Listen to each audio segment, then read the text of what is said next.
Todos hemos nacido libres e iguales. No discrimines. Estos son tus derechos humanos. Son 30. Te pertenecen a ti. No tienes que comprarlos, ni solicitarlos, ni pedir permiso para tenerlos. Son sencillamente tuyos. Sin importar quién o de dónde seas, qué edad tengas, ni nada más. Es así de simple. Algunas personas pueden intentar ignorar tus derechos o violarlos, o fingir que no existen. Pero no pueden cambiar el hecho de que son tuyos. Derecho humano número 30. Nadie puede arrebatarte tus derechos humanos. ¿Qué son los derechos humanos? Infórmate en jovenesporlosderechoshumanos.org.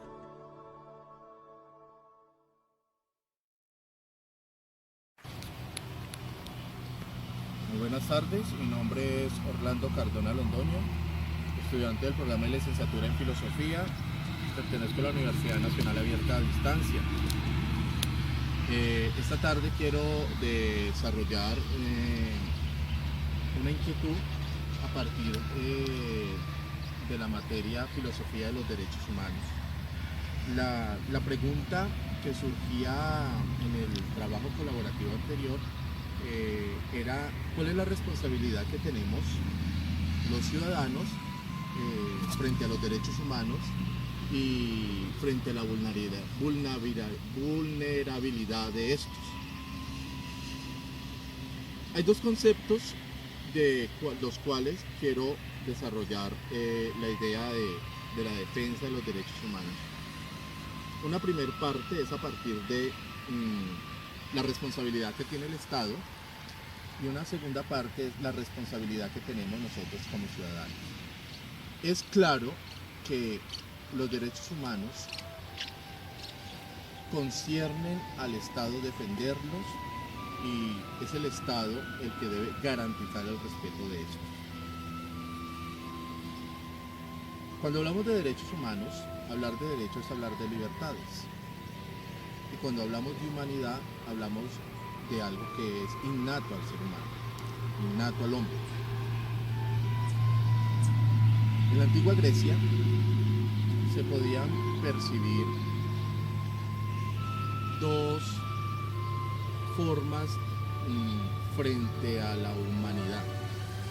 Aquellos que pensaban que éramos diferentes, que no éramos iguales, que veían al otro como distinto o inferior, y se utilizaba la expresión bárbara por no pertenecer a la misma cultura, por no hablar la misma lengua, por no tener las mismas creencias o por no haber nacido en el mismo territorio. Y surge entonces la idea de divisiones, surge entonces la idea de recriminar, de discriminar o de apartar. Ideas de ese apartarse pueden darse como el muro de Berlín en Alemania, en Berlín, en la antigua Alemania.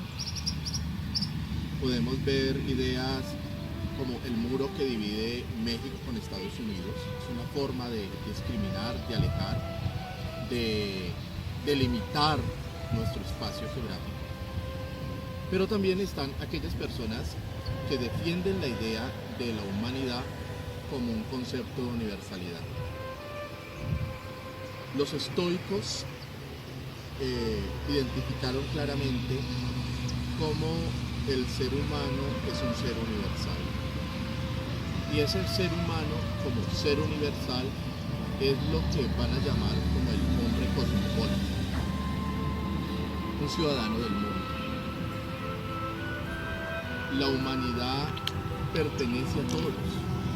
De hecho, con las investigaciones frente al genoma humano, se ha descubierto de que no existe ninguna diferencia a pesar del color, a pesar de las creencias, a pesar de mi tendencia sexual, a pesar de mi color político, de mi preferencia, de mi ideología, de que no existe ninguna diferencia entre los seres humanos genéticamente hablando. Y que en realidad al no existir ninguna diferencia, el hombre por naturaleza merece respeto. Pico de la Mirandola, en el Renacimiento, tiene un texto bastante interesante, por no decir hermoso, en donde expresa claramente cómo la libertad es totalmente connatural al hombre. La autodeterminación, la construcción de mi personalidad, de mi gusto, de mis diferencias, es aquello que solamente va a tener el reconocimiento en la medida que yo reconozca mi libertad y se reconozca la libertad de los demás. Dice el texto, abro comillas, de la siguiente manera: no te di, Adán, ni un puesto determinado, ni un aspecto propio, ni función alguno que te fuera peculiar, con el fin de que aquel puesto, aquel aspecto, aquella función por lo que te decidieras, lo tengas y conservas según tu deseo y tu designio. La naturaleza limitada de los otros se halla determinada por las leyes que yo he dictado. La tuya, tú mismo la determinarás sin estar limitado por barrera ninguna, por tu propia voluntad, en cuyas manos te he confiado. Te puse en el centro del mundo con el fin de que pudieras observar desde allí todo lo que existe en el mundo. No te hice ni celeste ni terrestre, ni mortal ni inmortal, con el fin de que casi libre y soberano, artífice de ti mismo, te plasmaras y te esculpieras en la forma que tuvieras elegido. Perfectamente, el texto denota libertad. Hablar de derechos humanos es hablar de respeto por la vida humana. Y es, en estado de igualdad, hablar de dignidad humana es obligatorio hablar de libertad.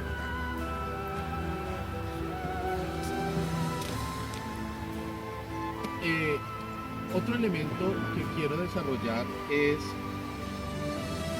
la función que tenemos como ciudadanos frente a estos derechos humanos. Entonces ya dejamos claro que hay un Estado responsable, y es un Estado que tiene no solamente la responsabilidad de garantizar y proteger estos derechos humanos, sino que también nuestra Constitución va a decir que dentro de los deberes de la persona y del ciudadano está defender y difundir los derechos humanos como fundamento de la convivencia pacífica. Hay un elemento aquí que quiero resaltar, y es la palabra difundir. Al hablar de difundir, definitivamente significa educar. Y la educación es un trabajo propio de la escuela. Es la escuela la que debe garantizar, junto con el Estado, la educación de esos ciudadanos para que promuevan esos derechos humanos, esas libertades humanas que también tiene el otro. Y hay un valor fundamental del cual debe partir esa educación, y es el respeto. Una escuela que no promueva la inclusión es una escuela que está en contra de la dignidad humana. Una escuela que no promueva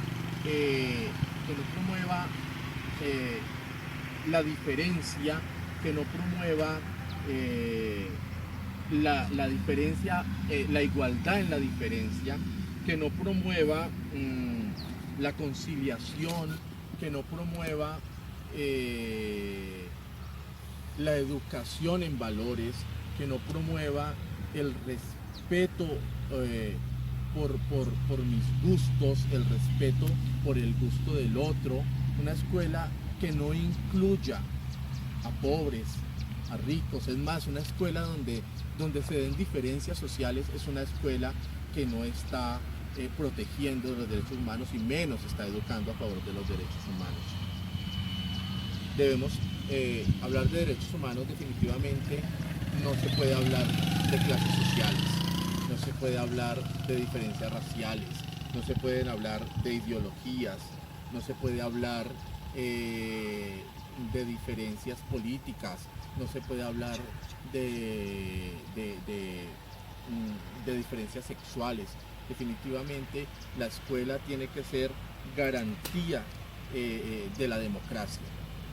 Y aquí he llegado a un elemento con el cual yo quiero finalizar. Solamente es posible la materialización de los derechos humanos en la democracia. Y solamente va a ser posible la democracia y su materialización en el momento en que haya protección e igualdad para proteger esos derechos humanos. No se puede concebir derechos humanos sin democracia, porque hablar de democracia es hablar de igualdad, de libertad, de dignidad humana, de respeto, de inclusión. Agradezco a mi tutora por habernos permitido este espacio argumentativo. Agradezco a mis compañeros por permitirme crecer con ellos, por observar sus puntos de vista, por enriquecerme frente a este tema tan importante y en boga, por iluminarme y concientizarme de mi responsabilidad ciudadana, por mi responsabilidad para con aquel que está cercano a mí, para con el prójimo, pero a la vez quiero agradecer a la universidad por formarme como un ser humano consciente de la protección, de mi responsabilidad frente al otro que está a mi lado y que es igual a mí. Muchas gracias y una feliz tarde. Si la luna suave se desliza por cualquier cornisa sin permiso alguno, porque el mojado precisa comprobar con visas que no es de Neptuno. Si la visa universal se extiende el día en que nacemos y caduca en la muerte, ¿por qué te persiguen mojado? Si el cónsul de los cielos ya te dio permiso.